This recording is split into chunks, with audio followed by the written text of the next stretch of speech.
সময় বিদআত আর খুরাফাত আর নাজায়েজ কাম করার মুহূর্ত না, ওই সময় আল্লাহ রাব্বুল আলামিনের শুকরিয়া আদা করা। সুবহানাল্লাহ, সুবহানাল্লাহ। বলতো এই সকল জিনিস আমরা যখন সমাজে নিয়ে এসেছি, আমরা একটু ছোট করি, এরপরে বড় বড় হয়ে যায়। এরপরে আচ্ছা দেন,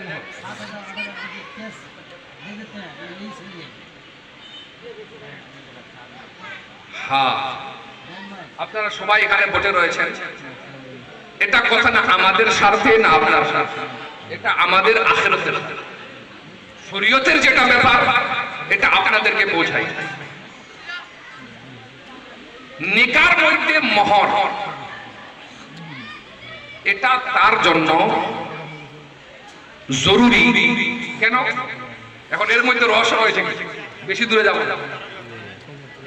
কেন? অনেক কথা বড় মঞ্চে বলা যায় না, বুঝলেন না? অনেক কথা মানে পাবলিক প্লেসে বলা যায় না, কিছু কথা কিছু যারা বোঝার চেষ্টা করে তার সামনে ডিসকাস করে রাখার প্রয়োজন। এটা ছোট্ট ব্যাপার না। কেন?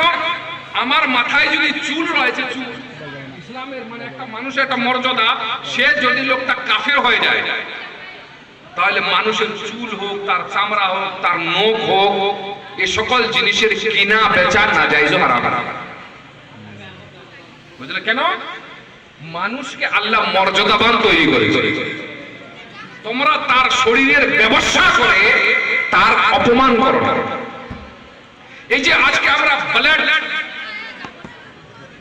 ডোনেট করে না, এর আসল ফতোয়া কি?